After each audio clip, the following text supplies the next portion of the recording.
Honorable members, prayers. Let us pray.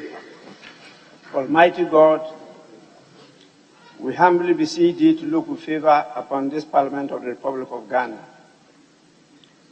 Grant that it may perform its high duty as in thy sight. Give divine guidance to the President of the Republic. Endow members of Parliament and ministers of state with discernment and vision, integrity and courage, that through the labors of government, this land and people may be well and truly served, and their good purposes for the common human life be realized in our midst. Amen.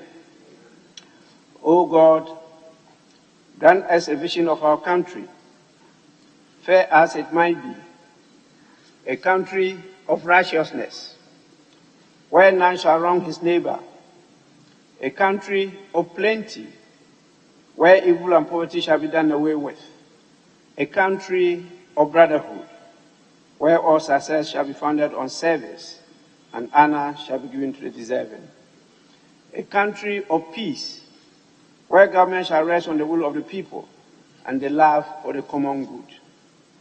Bless the efforts of those who struggle to make this vision a living reality. Inspire and strengthen our people, that they may give time, thought, and sacrifice to speed the day of the coming beauty of Ghana and Africa. Amen.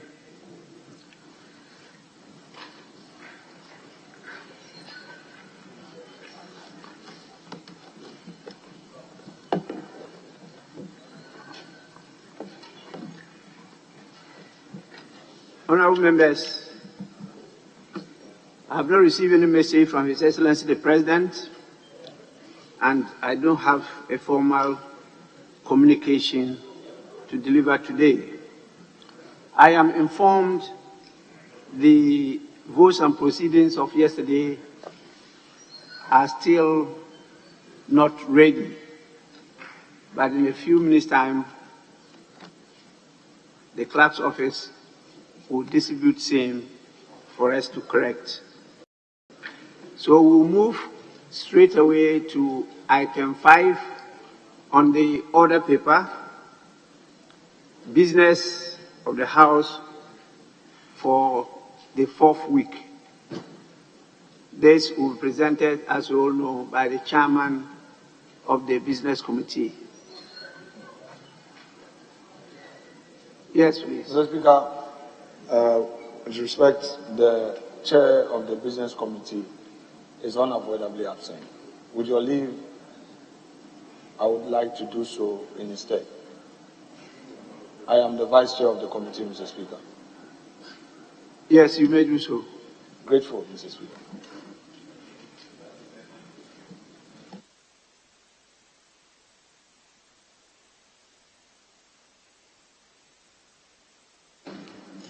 Mr. Speaker, the Business Committee met yesterday, the 10th of November, and arranged the business of the House for the 4th week ending Friday, 18 November 2022.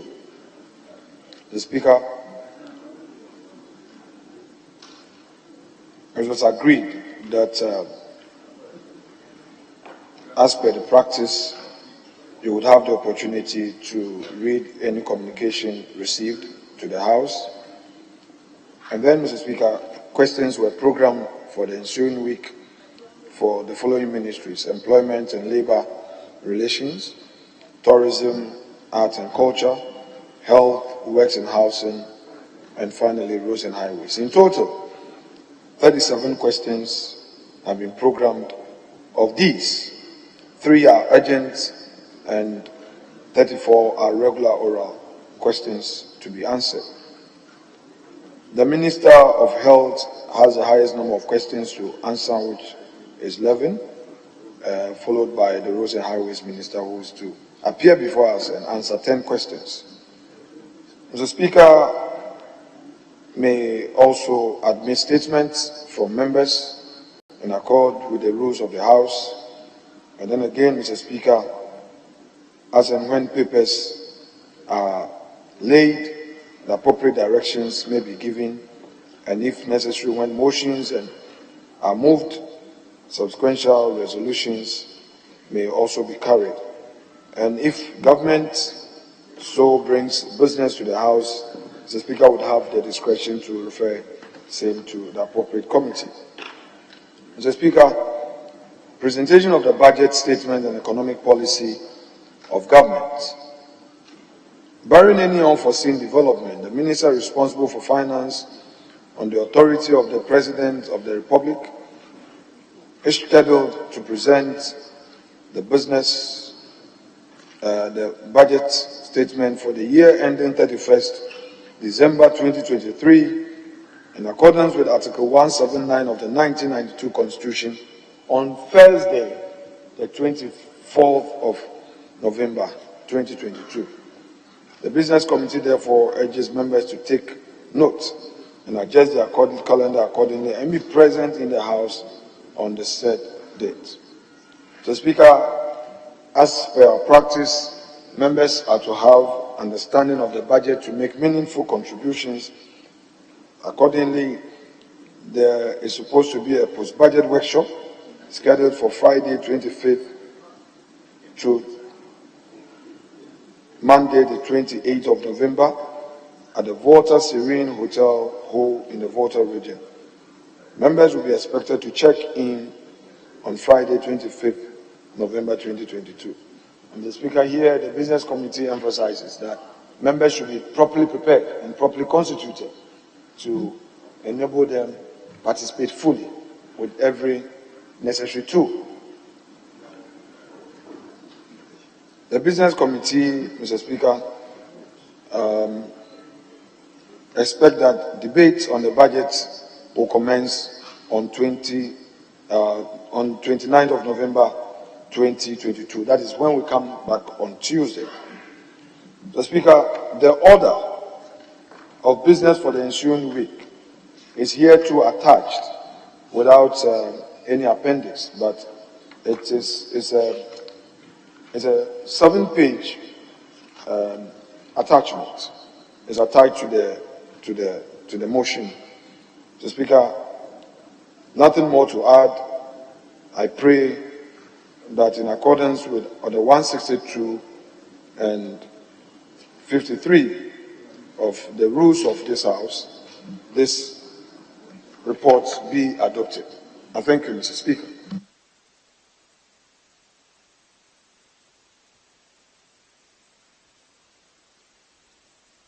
Yes, honorable members, you've heard the Vice Chair to the Business Committee is presented the report of the committee for and on behalf of the chairman. Any comments? Honorable Dafiamapo.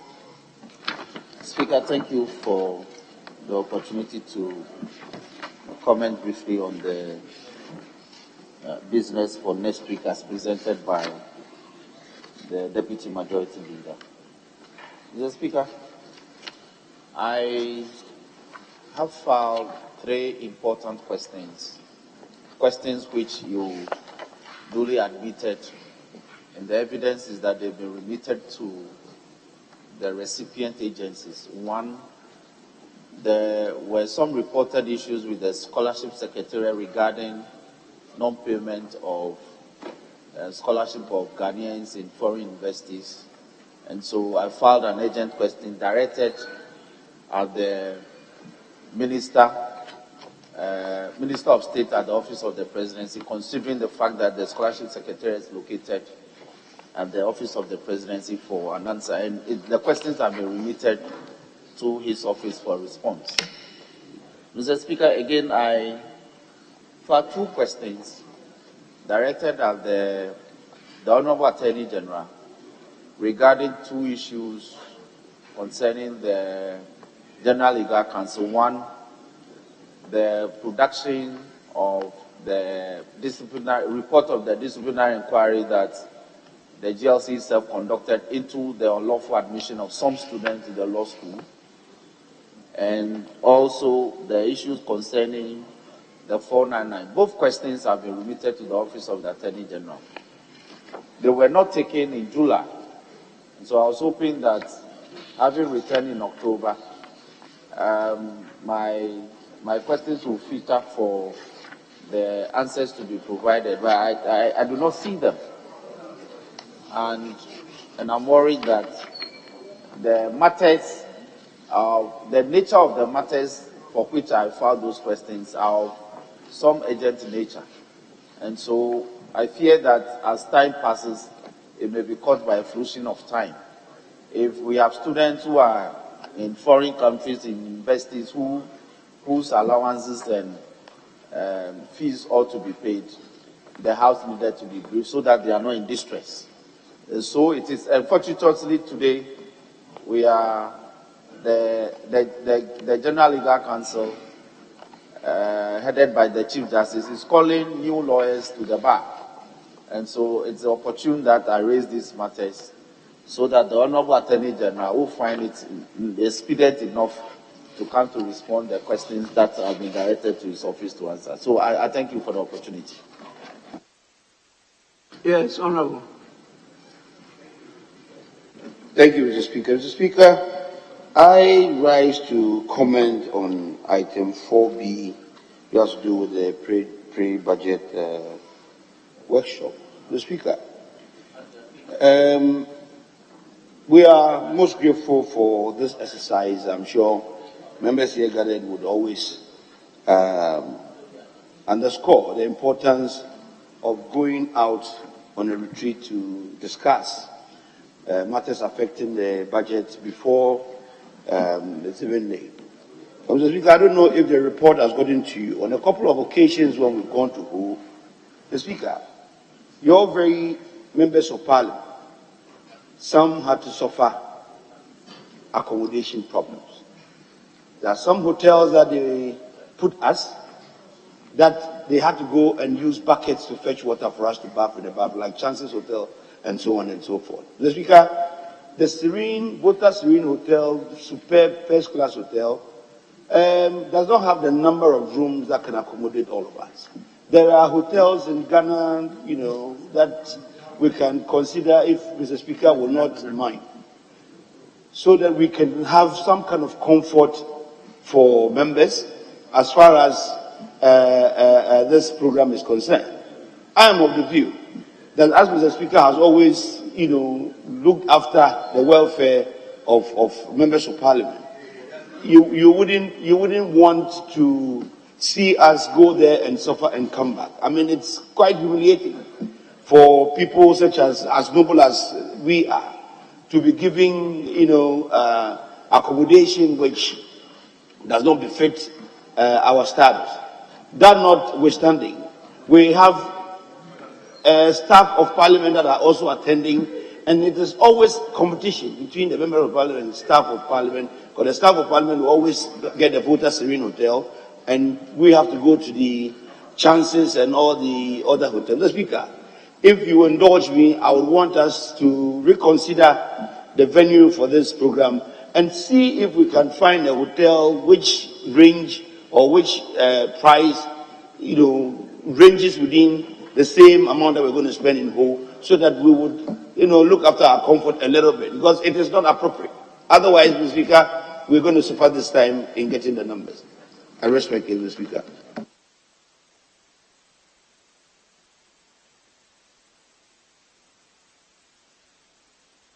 Yes, Honorable. Thank you very much, Mr. Speaker. Mr. Speaker, on the order paper, on the business statement, page number 6, there's a question that's been admitted for Friday to the Minister for Roads and Highways. It appears to be already repeated because it appeared on today's order paper. So I think it's an error, there's a repetition. Because the Minister is due to answer the question today, in today's order paper, 635. And it appeared on next week's business statement as well. So just to draw your attention. Thank you, Mr. Speaker. Yes. Deputy Thank you, yes. Mr. Speaker. Mr. Speaker, before I come to the substantive points I'm going to raise, I think the point raised by the venue for the post-budget workshop, comparing to what happened last year, is very appropriate. The kind of workshop we had after the budget last year at voters' hearing, everything on assessment, I think, went on very well. So I will plead on my brother for us to give it a second try. If there are any challenges when we go there, you should let us see. But as for the attendance, nobody had anywhere to move. We were all glued to our seat from start to end. And that is the essence of it. The resource persons were also very perfect. And leadership, your good self. The Speaker, I think we must give it a second try before we think of changing it. But you come to the post-budget workshop itself. The Speaker, the times in which we are, I will plead with leadership on the other side. Ghana currently needs a pre-budget workshop before post-budget workshop. The Speaker, it should not be mechanical. The fact that there's always post-budget workshop does not mean there will always be post-budget workshop. There must be pre-budget workshop or engagement. It can even be within the chamber. I have no problem with the venue. So, Speaker, I'm saying this because it's leadership duty to have the chair to handle affairs in the chamber. We saw what happened last year. When major policies are coming, MPs must be pre-briefed. And so, Speaker, we need to know what major policy shifts are going to happen so that we buy into them. So we don't sit down, you come and present the budget before you are doing nationwide consultation. We must be consulted before the budget so that if there are input, we can make input. A case in point is the e-levy. You brought a policy here into your budget. After that, you were going on regional capital to regional capital, consulting people. If we had pre-engaged, I don't think that thing would have happened. So, Mr. Speaker, that is just a suggestion. Then secondly, last week, Mr. Speaker, there was supposed to be a joint caucus meeting. That caucus didn't come on. So next week, if it will be possible, Mr. Speaker, we must have that joint caucus meeting. Members have issues they want to bring to the attention of leadership and to the attention of the Speaker as well. And it is during joint caucus meeting that members are given that opportunity. The Speaker, the absence of a platform for ventilation of grievances is a recipe for confusion. And the best way to manage members' grievances is to give them the platform.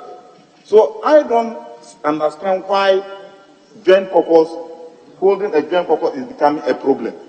And Mr. Speaker, beyond joint caucus, where we are, if you listen to the policy briefs that we are getting outside, where there are signals that there are going to be a cut on statutory funds, Mr. Speaker, there must be a committee of the whole for this House to meet the heads of the statutory funds, like the District Assembly Common Fund, National Health Insurance Chief Executive, and the GET Fund Chief Executive. Mr. Speaker, before we went last meeting, members were moving a motion to make sure that GET Fund was relieved of paying dietary fund and all those things. We need a brief to know where they are. Other than that, there is an erroneous impression going up there that Common Fund has been paid up to date. Meanwhile, when you go to the books, Common Fund is in arrears of 3.9 billion Ghana cedis. And you went and give them only 750, then you tell us that you've been updated them. So, Mr. Speaker, this House needs to hold a committee of the whole. Then the three fund leaders will come here. Then they brief members. This is the current position of this fund, and this is the current position of this fund. Then when the budget is read, and we are considering it, we take all those things into consideration. Other than that, Mr. Speaker, we may not be doing a good service to ourselves. So, leader, the joint caucus that we didn't have, we can program it next week. And if possible, we make a committee of the whole so that the Common Fund Administrator, GET Fund Chief Executive, and Health Insurance Chief Executives, you accommodate them then they update us on the current situations of the fund so that we know how to handle it. Thank you for the opportunity. But Mr. Speaker, this is my humble plea, and I know it will be duly considered. Yes, Honorable. I think that's the last after him. Thank you. And, Thank you, Vice Chair, just a few minutes. This is the last person. After that, you can make your... Thank you, Mr. Speaker. Mr. Speaker, I also want to share my opinion on the post-budget workshop and the venue. Mr. Speaker, we are all saying that we are not in good times and we are in difficult times. And this House is expecting that all branches of government cut down expenditure. If that is the case, then we should have the post-budget workshop here in this chamber. So Parliament too will be seen to be advancing the cause of cutting down on expenditure.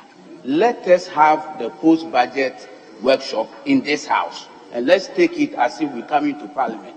And I think that that will show that Parliament will also concerned about expenditures. Thank you very much, Mr. Speaker.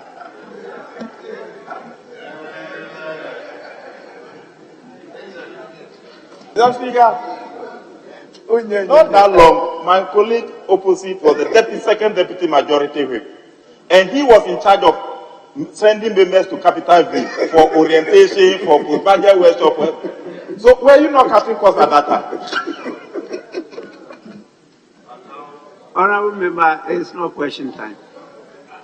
Yes, please. Mr. Speaker, I endeavor to be very brief. One is to remind the leader of government business and chairman of the business committee that I indicated that I had filed a question, Mr. Speaker, through you for the Honorable Minister for Finance to answer his outstanding statutory payments for pensions,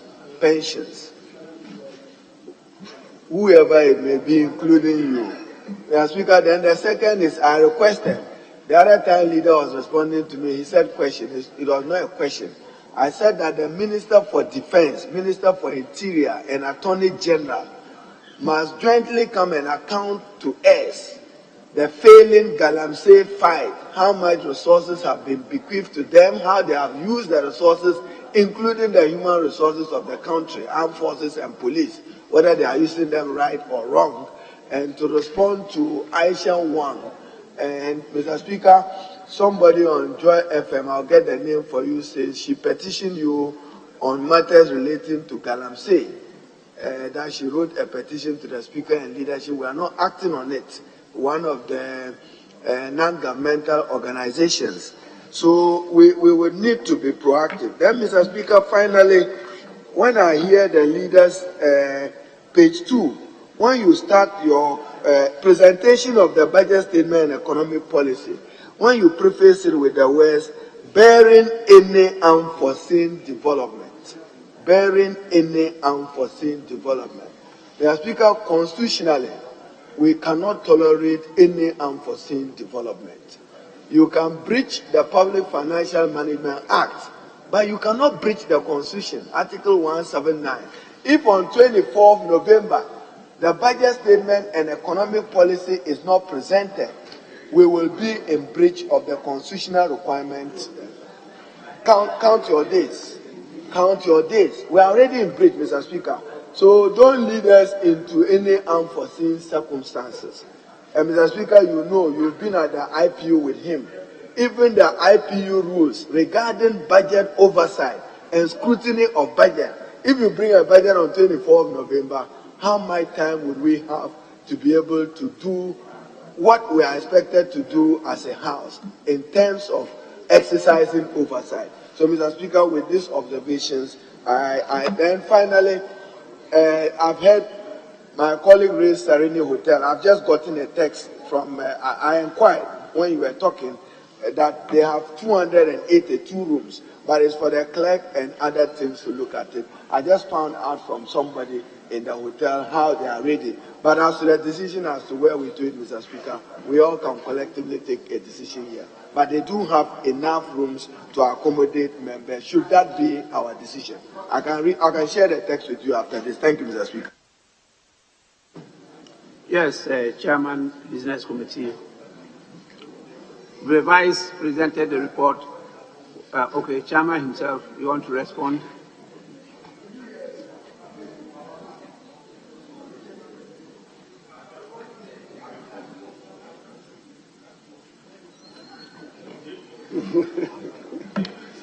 Mr. Speaker, I don't know whether they are outstanding questions, but the ones that I met, raised by the Deputy Minority Whip, relates to the Minister responsible for finance coming to engage Parliament on the discussions with the IMF, the status of it, and where we are. I think, admittedly, Speaker, if we had time and the Minister came, it will be important for all of us. Maybe we need to have such frequent engagements. But let me say that, Speaker, we've had these IMF discussions over time. I must put it on record that this is the first time, at my instance, that the Minister for Finance has met the leadership of Parliament, including some committee chairs and ranking members, to brief us. Mr. Speaker, I'm saying that this is the first time it's happened. Whatever happened at No, you were just born a few years ago, so that's why you say this is the first time. Even in the first Parliament, these discussions have always taken place. It's only after some time it stopped. So this is not the first time. The Parliament of the first, the first Parliament of the Fourth Republic. Yes. Before you came to Parliament in 97. I was not there. Yes, we used to have this discussion. Yes, but since 1997 that I have been here, I bear witness to what I see, and I bear witness to what I behold. Yes, so I'm saying this is not the first time in the Parliament of the Fourth Republic. It may not be. But since you were born, this is the first time. Mr. Speaker, I know you are a prehistoric figure, so I respect that. I'll buy into that. But I do know that before then, there were consultations with the general public, and I witnessed one at the Cultural Center led by Professor Bukwi. I don't know whether it happened in Parliament, but they were going rounds, and I was part of what happened in Kumasi at the Cultural Center, which, ended in chaos with stone throwings and so on and so forth. I was there. I followed up to Koforidua. It also ended up in confusion. There were stone throwings. If it happened in Parliament, I wasn't here. But, Mr. Speaker, I will not doubt you. But I'm just saying that this is the first time since I've been in Parliament that I've witnessed this, that it's happened. But it's not been the first time that we have engaged the IMF. So some attempts have been made. I recognize that we can still build on that and improve the landscape as far as that is concerned. Mr. Speaker,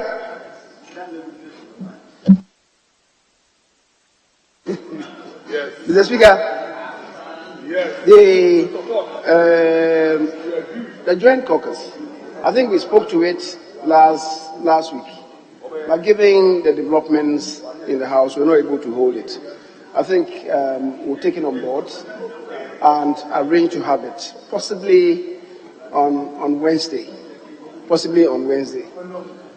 Mr. Speaker, the minority, the other colleague, the whip, also said that perhaps we should have a committee of the whole involving the administrator of the Common Fund. I guess when we have the Joint Caucus, we could invite her to do it at the same time, instead of having a Joint Caucus and also a committee of the whole. The difference between a Joint Caucus and a committee of the whole is that a committee's meeting is structured, and whatever is done, the Speaker, should be captured in a report which should be submitted to the House. But that is not what we intend the meeting to be. So I guess we can take that engagement with the administrator of the Common Fund in the same manner and same day that we have the Joint Caucus meeting. The Defense, Interior and Finance Ministers to come and also brief us about the status of the Galamsey files. I guess it's a useful concept. We'll interrogate that and possibly invite the Defense, Interior and Finance Ministers, except my colleague would know that where we are in the lead up to the presentation of the budget, the Finance Minister is really caught up in the melee of the crafting of the budget. And to step out to come and engage Parliament, Speaker, I guess at this time will be a difficult call. But we'll see. I'm not just wishing that away. We'll explore the possibility and see what could be done. The NGO having petitioned you, Mr. Speaker, I'm not aware. You've not brought that to the attention of leadership and indeed of the business committee. So I'm not able to react to that. Where we're going to have the post-budget workshop, I gave an indication to the class at table. Speaker, they proposed that we hold it at one of two places, that is the Water Serene and Rock City. Water Serene, you remember when we went last year, they were in the process of constructing additional facilities, and we are told that they've improved the number of rooms to close to 300. And what it means is that the spillover could be accommodated in nearby hotels if we should go there. Rock City is also there, but I think they did some comparison of the cost and came to inform me that it was close to 50% higher than what obtains in the Water Serene. So in these days when we all recognize that our finances also are not in the best of shapes, so we took these things into consideration. But I left it in the charge of the cluster team to further interrogate the situation, and if we have to go to Water Serene, at least they have the requisite number. Maybe about 40, 50 cannot be accommodated there. There are neighboring hotels that are in good shape. The Sky is also quite a good hotel. The spillover could go there. Rock City, I'm told, has close to 500 rooms. If we went there, that would be the best. I'm advised that the cost is a bit high. But let's leave it to the cluster table, and whatever is good for us, we'll do so. The minority leader concluded by issuing to me that we shouldn't go beyond the 24th of November in the presentation of the budget statement and the economic policy of government, and that if we do, we shall be in breach of the Constitution. Mr. Speaker, I believe that the minority leader perhaps had not applied himself well to the Constitution. The Article 179, which deals with it, provides, Mr. Speaker, for the elucidation of members. I guess it should be possible for me to quote the provision. And it reads, "The President shall cause to be prepared and laid before Parliament at least 1 month before the end of the financial year estimates of the revenues and expenditures of the government of Ghana for the following financial year." What it means is that we certainly cannot go beyond the 30th of November, not 24th. So I'm not sure of where the minority leader is drawing his inspiration from. He didn't say anything. He said that if we go beyond the 24th of November, we'll be in breach of the Constitution. I heard him loud and clear. That's what he said. I heard him loud and clear. Mr. Speaker, yes, if it's beyond the 15th, our own arrangement, and Speaker, he referred to you that the IPU requests us, all parliaments, to have ample space to deal with the scrutiny of budgets. And the position of the IPU is that we should endeavor to have about 8 weeks. What it means is that beginning November to December, we should be able to afford space for these things to be done. And which is why, in crafting the Public Financial Management Act, we then chose a middle way to say that, yes, we should not go beyond the 15th of November. That is the dictum as expressed by the Public Financial Management Act. However, given the circumstances now, the minister has informed us, in fact, he has written that he would rather prefer to come here and work everything out in such a way that by the 24th, you will do the delivery here. When that communication came, Mr. Speaker, members raised issues that the 24th of November is the same day that the Black Stars will be playing their first match in Qatar. So the plea was that if it is possible, you should bring it forward by a day so that the budget could be presented on the 23rd. The minister's response is that he believes that the 23rd should be possible. So if it is the wish of Parliament, we endeavor to bring it forward to 23rd and do the presentation on 23rd, which will be a Wednesday. So, Mr. Speaker, I think it is in our bosom. If we insist that we want 23rd, I will do the communication and the budget then could be presented on the 23rd. So that on the 24th, we could have space to rally as a nation around the Black Stars to wish them well. Mr. Speaker, that is the position, and that is the position of the Constitution. I thank you very much.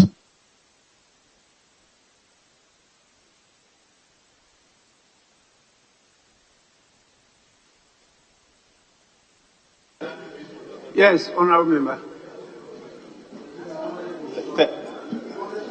I wanted to be sure that I can follow up with some questions and comments on the... Mr. Speaker, on page... Oh, don't worry.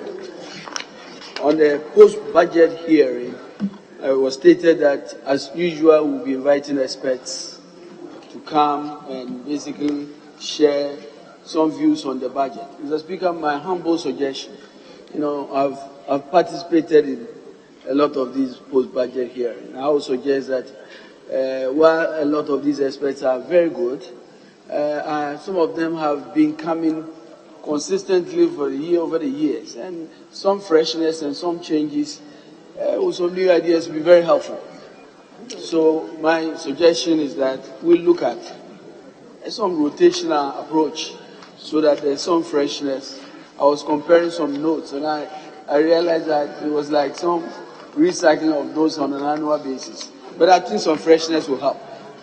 Mr. Speaker, the second comment I have was that the statement stated that the minister responsible for finance will be here on the 23rd to read the budget. And I wanted to be sure that we are talking about the same Minister of Finance who has just been referred to the committee, who is under scrutiny, whether or not, as has variously been expressed, even by the majority, and not that it will be somebody will be here to basically read a budget on behalf of the president. And that is very important in the face of all the discussions we are having on the minister's status. Thank you, Mr. Speaker.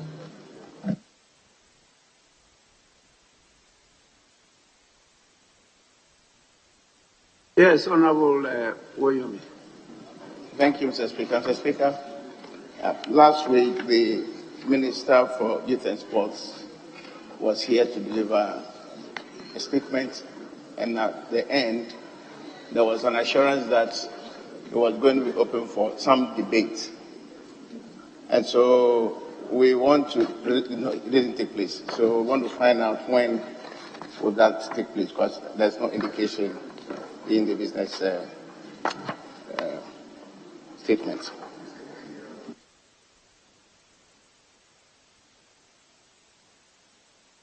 Chairman, Business Committee.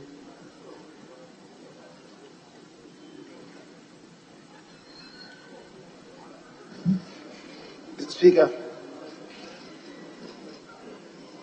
the Honorable Amabua is requesting us to have some fresh people to come and deal with the scrutiny of the budget. I think it will be taken on board, but many of them, yes, we recycle them, but they are experts in their own fields, and we all appreciate the analysis that they do offer us. Very informed critique of the budget statement and economic policy. I think that's why they've been serving us extremely well. But if it is that we must change some phases, we'll look at that. We'll look at that. But we should be changing to improve, not to downscale the performance of those of them who appear before us. The Speaker, the same minister is asking who will be presenting the budget. The Speaker, the answer lies in Article 179. I just quoted it here. Article 179 says, the President shall cause to be prepared and laid before Parliament at least 1 month before the end of the financial year, estimates of the revenues and expenditure of the Government of Ghana for the following financial year. The budget statement and economic policy is the President's own work program for the country into the ensuing financial year. And the President and Presidents usually ferry this to this House, courtesy of any Minister of State. Any Minister of State is capable of being nominated by the President to do that. At the time, that minister could be described as the minister temporarily responsible for finance. It doesn't necessarily mean that it should be done willy-nilly by a Minister of Finance. It explains the reason why the other day, when the minister was indisposed, I was asked to stand in for him. I would suggest to you that we could even have the minister responsible for communication or the minister responsible for roads and highways who will be here. We could also have the minister responsible for finance who will be here to do that. The answer, as I've told you, lies in Article 179. The language is clear. Mr. Speaker, so that is it.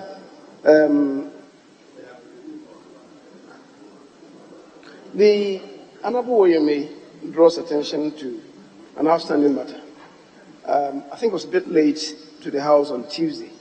So I thought we had already satisfied that concern, that pledge that was made. But if it's not been done, perhaps into next week, maybe Tuesday, so that it doesn't continue unaddressed. So perhaps Tuesday, Mr. Speaker, we have to create space to allow contributors to the statement. The Honorable Cletus Abubakar, for instance, expressed the desire to contribute to that statement. Maybe you could afford about 4 more people, 2 from either side, to contribute to the statement that was made by the minister on the floor of the House, I think last week. Mr. Speaker, thank you.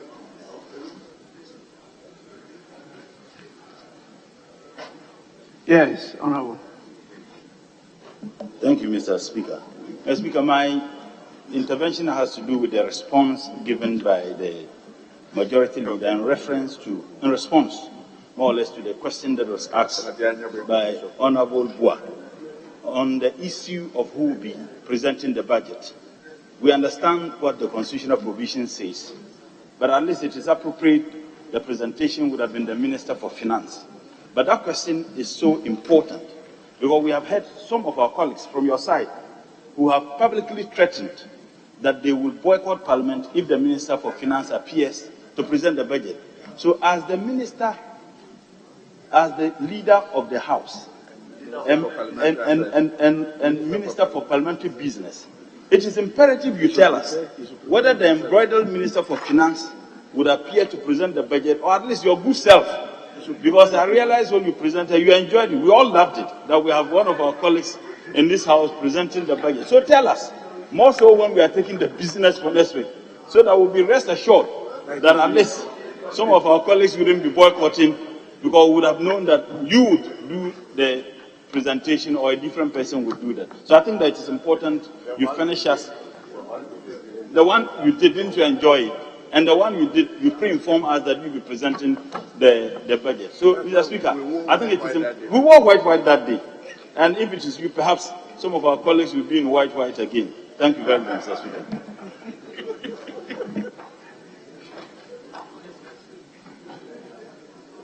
Yes, Honourable. No, thank you, Mr. Speaker. Mr. Speaker, there's this issue that is taking my mind, and I don't know. The date on which the budget is expected to be read, the date on which the budget is expected, is the very first day Ghana is playing, I mean, I don't know. Honourable Member, he explained that one. It's being handled already by the chair. Yes.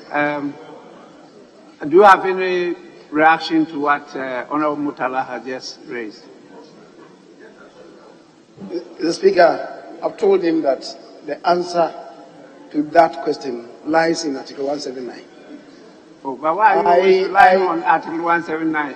He wants you to move beyond the article. Mr. Speaker, unfortunately, I'm not Octopus Paul. So I cannot pretend to know who the president is going to nominate to do the presentation of the budget. It will not be pretense. You have already told us that you contacted the minister, and the minister said if the House is interested in the budget statement being presented on the 23rd instead of 24th, which, as William was trying to draw attention, is the first match that nationally will be playing at the World Cup. So you have something beyond constitutional provisions. You have personal contact with the ministers. And he wants to know whether you have done that in connection with this issue and who will be coming, whether your good self or any other minister. Mr. Speaker, the honourable colleague wants to fast-track our steps to the bridge. We'll move in normal pace. When we get to the bridge, we shall cross it.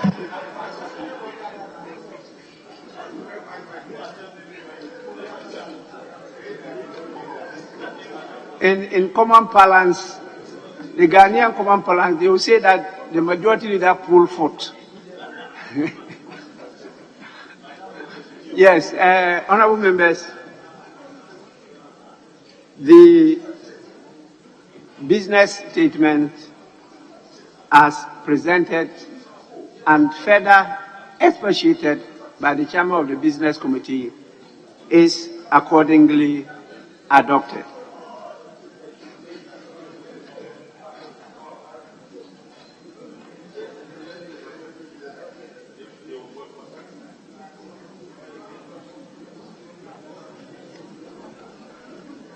Honourable members, we have to go back to item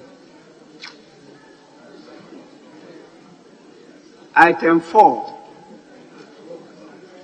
correction of votes and proceedings and official reports.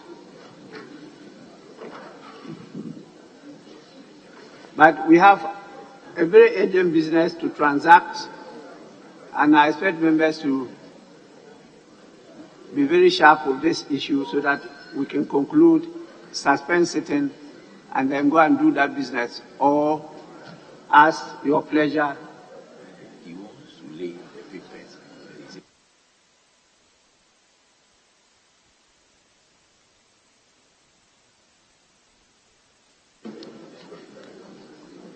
Well, my attention is being drawn to the fact that the chairman of the business committee, the majority leader and leader of the House, is going to leave us to transact some business. And so he's requesting that we handle item 8. Item 8, presentation of papers.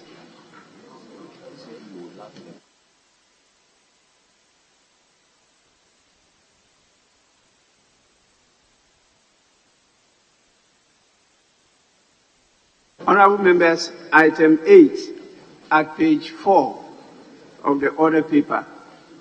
At the commencement of public business, presentation of papers. The following papers to be presented. 8A, by the Attorney General and Minister for Justice.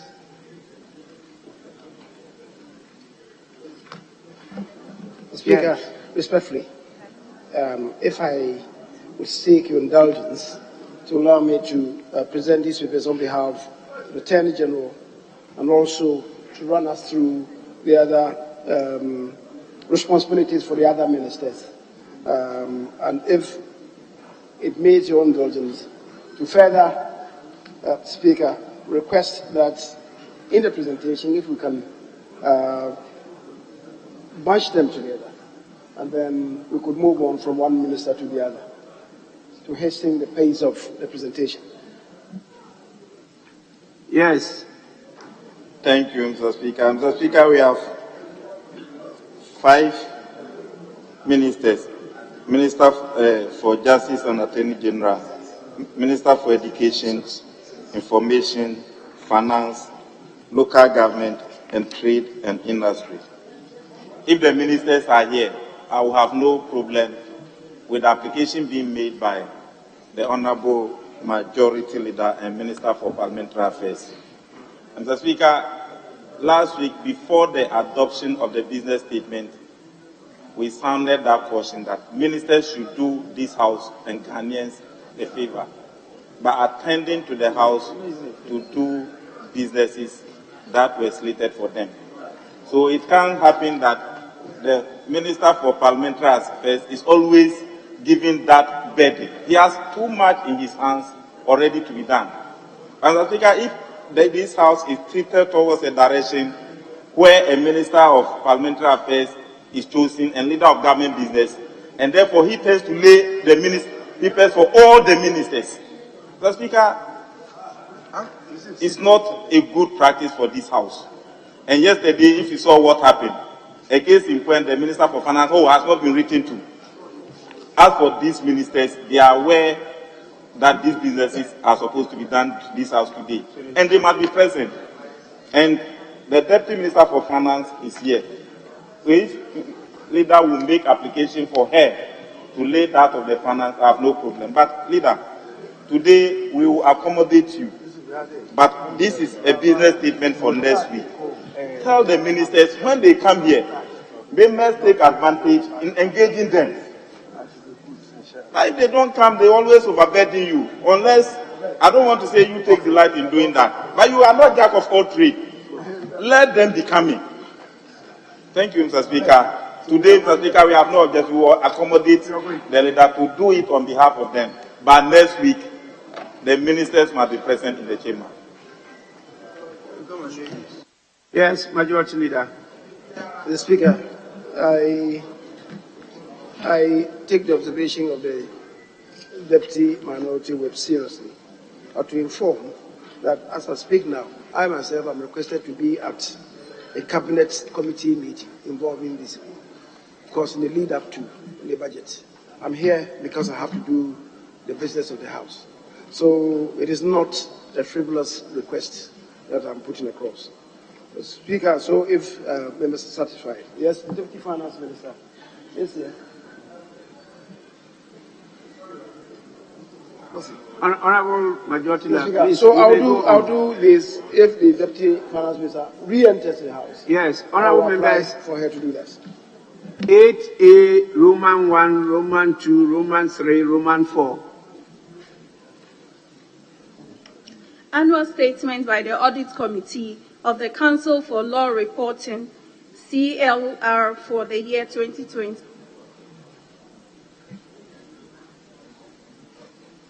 Annual Statement by the Audit Committee of the Registrar General's Department, RGD, for the year 2021. Annual Statement by the Audit Committee of the Economic and Organized Crime Office, EOCO, for the year 2021. Annual Statement by the Audit Committee of the Office of the Attorney General and Ministry of Justice for the year 2021. Honorable members, these 4 annual statements are referred to the Public Accounts Committee to be supported by the leadership of the Constitutional, Legal and Parliamentary Affairs Committee for consideration and report to the House. Because of the nature of the reports, that's why I'm saying Public Accounts Committee. But because of the legal flavor, the leadership of the Constitutional and Legal Parliamentary Affairs Committee should support the Public Accounts Committee to delve into them and report to the House. I refer it accordingly. Yes. Mr. Speaker, a number of those documents have come to this House, but this topic has always been raised, where we are of the view that the papers should be laid to the sector committees. And the parent committee for this particular papers is the Constitutional and Legal Committees. Mr. Speaker, the Public Accounts Committee has been overburdened, and they have a lot of backlog of cases. But legally, I can't challenge your directive. I'm just drawing your attention that we've been debating this matter in this House, and a number of them were referred to the sector committee. Those of local government like this were referred to the Committee of Local Government, and we engage the internal audit service of the local government committee, and the engagement has been very fruitful.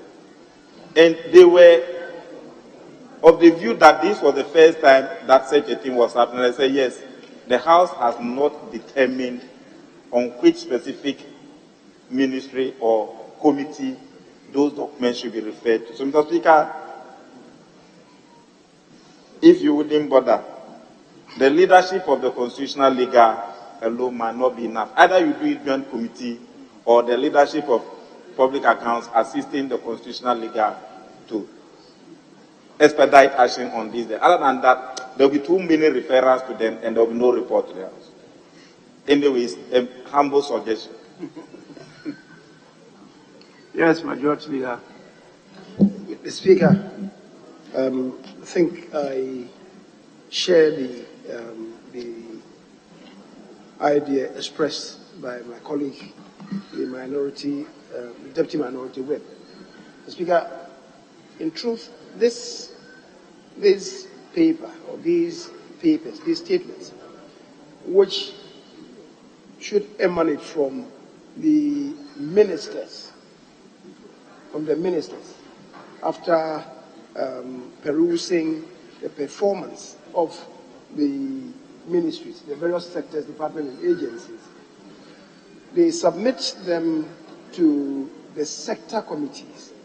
It should be part of the oversight responsibility of that sector committee to peruse that document, to see the performance or the conduct of activities of the particular sector, department, or agency. And that then would be reported on to this House by the sector committee. The overall audited accounts of the sector, department, or agency would then go to the Public Accounts Committee. And I think that is how it should be. If indeed it should be that the leadership of the Public Accounts Committee should join those sector committees, it will be in order. But even then, I think the Public Accounts Committee will become overly saddled with responsibilities and referrals. Already what they have in their kitchen is enormous, and really it becomes difficult for them. I, for instance, keep urging that they should have committees within their own fold to be making referrals to them so that we can be very on time in the scrutiny of these reports that come from the Auditor General. So, Mr. Speaker, I would urge that the converse rather should hold, that the referral should go to the sector committee. In this case, the Constitutional, Legal and Parliamentary Affairs Committee. And if they require any assistance, perhaps the leadership of the Public Accounts Committee could provide assistance to them. Yes, Chairman, Public Accounts Committee.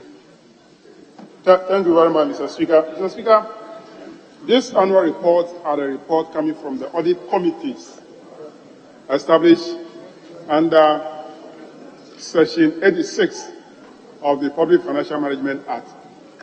The committee's role is to ensure that the entities, the covered entities, implement the report, the recommendations of the Auditor General and Parliament, and report back to Parliament. And Mr. Speaker, let me draw your attention to Article 1876 of the Constitution. And Mr. Speaker, I read, Parliament shall debate the report of the Auditor General and appoint, where necessary, in the public interest, a committee to deal with any matters arising from it. So, Mr. Speaker, if we have that committee, these reports coming from the audit committees should then be referred to that committee to do a follow-up. Because the report coming from the audit committee are the report covering the implementation of the recommendations of Parliament and the Auditor General. So that committee under Article 1876, if we have that committee, that should be the appropriate committee should be considering this report. But in the absence of that, I will agree with leader and the First Deputy Minority Whip that we should refer to the sector committees until we have that committee that should be handling this particular issue. Because, as said by the leader, the Public Accounts Committee has a number of reports that we are working on. So, in order to be able to expedite action on time, let's refer it to the various sector committees to handle until we have that committee or the Public Accounts Committee has the time to look at them. Thank you very much. Honourable members, the revised standard orders is taking steps to make provision for all the issues you've raised. It's true that the Public Accounts Committee is overburdened. Well, we've legislated and created more work for that committee. And so, in the meantime, if it's the pleasure of the House for the sector committees to be handling these matters, I have no objection to that. And so I accordingly refer the 4 annual statements to the Committee on Constitutional, Legal and Parliamentary Affairs. If need be, the leadership of the Committee on Public Accounts could assist them with the professional and expertise that they have. Well, it's not usually only members. We also have some technical support from the Audit Service supporting the Public Accounts Committee. And so these are accordingly referred to the Sector Committee, Constitutional, Legal and Parliamentary Affairs for consideration and report to the House. Honourable members, item 8B by the Minister for Education.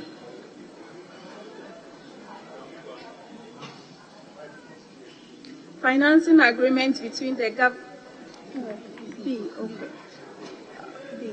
Annual statement by the Audit Committee of the Wesley College of Education, Kumasi, for the year 2021.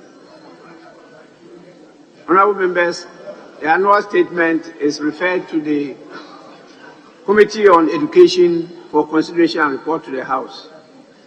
8C by the Minister for Information.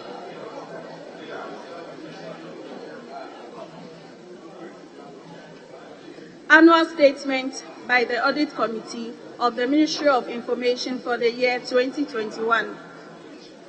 Honorable members, the annual statement is referred to the Committee on Information for consideration and report to the House. 8C by the Minister, 8D by the Minister for Finance. And we are taking Roman 1, Roman 2, and Roman 3 together. Mr. Speaker, the Deputy Minister for Finance has re-entered the House, so she will do that in place of the Minister for Finance. The Deputy Minister for Finance is here with us, so she will do the presentation on behalf of the Minister for Finance. Yes, leave granted. Deputy Minister of Finance.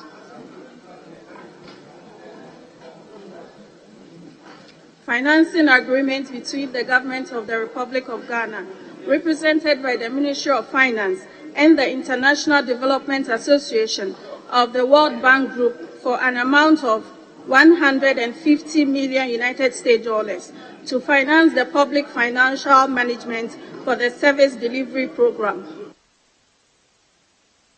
Financing agreement between the Government of the Republic of Ghana, represented by the Ministry of Finance, and the International Development Association of the World Bank Group for an amount of $200 million United States dollars to finance the Ghana Digital Acceleration Project. Financing agreement between the Government of the Republic of Ghana, represented by the Ministry of Finance, and the International Development Association of the World Bank Group for an amount of $150 million United States dollars to finance the primary healthcare investment project.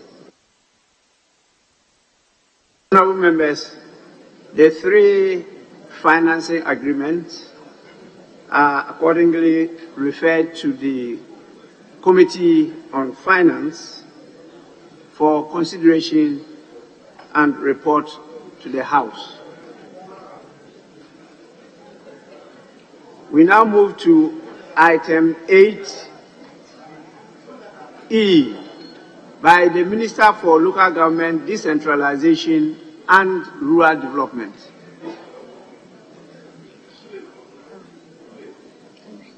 Annual statement by the Audit Committee of the Assembly amounts Honorable members, will take the Roman 1, Roman 2, Roman 3, Roman 4, Roman 5, Roman 6 together. Annual statement by the Audit Committee of the Nanumba South District Assembly for the year 2021. Annual statement by the Audit Committee of the Okre District Assembly for the year 2021. Annual statement by the Audit Committee of the Upper West Akim District Assembly for the year 2021. Annual statement by the Audit Committee of the Adjournment Municipal Assembly for the year 2021. Annual statement by the Audit Committee of the Brekum East Municipal Assembly for the year 2021. Honorable members, the 6 annual statements are referred to the Committee on Local Government for consideration and report to the House. We now move to item 8F by the Minister for Trade and Industry. Minister for Trade and Industry. Export and import restriction on exportation of grains regulations 2022. Honorable members, the regulation is referred to the Subsidiary Legislation Committee for consideration and report to the House.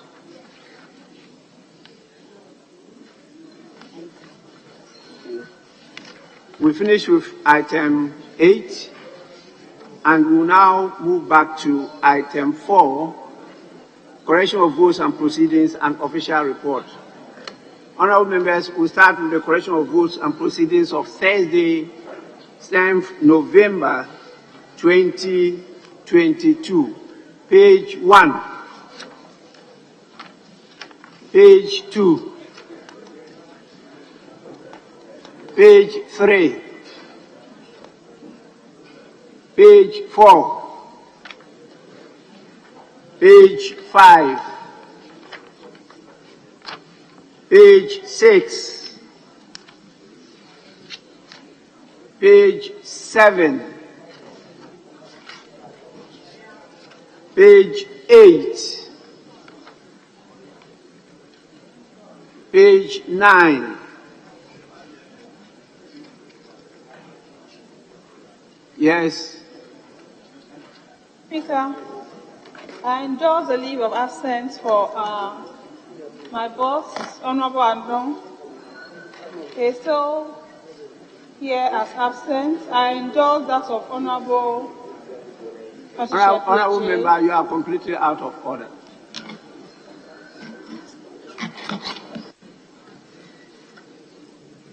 Page 9.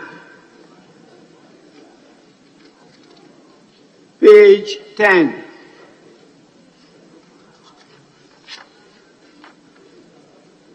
Page 11.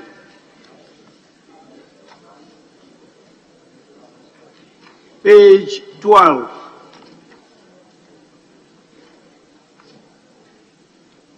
Page 13.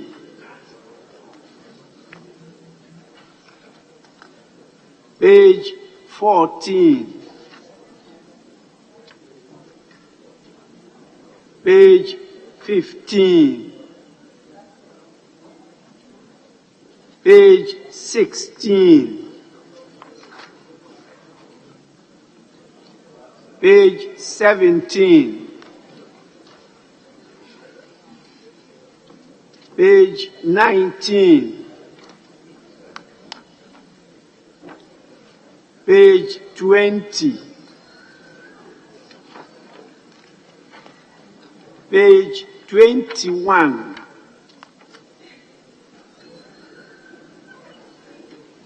Page 22. Page 23. Page 24.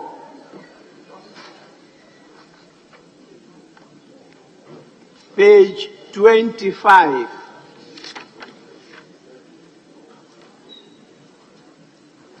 Page 26.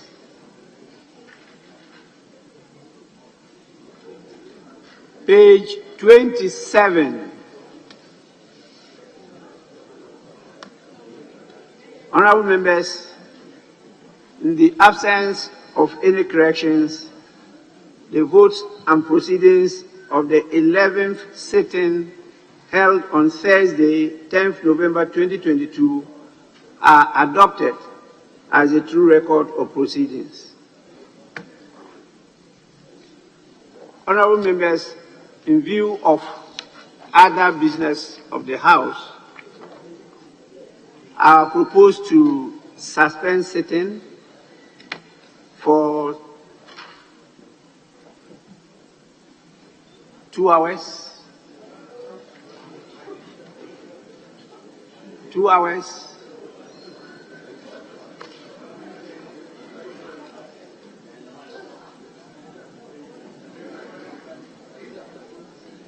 I am to chair an event, and that event will take about 2 hours. My 2 deputy speakers are both on official assignments. Unless you decide that you elect one of you to chair, I will not be available until after 2 hours.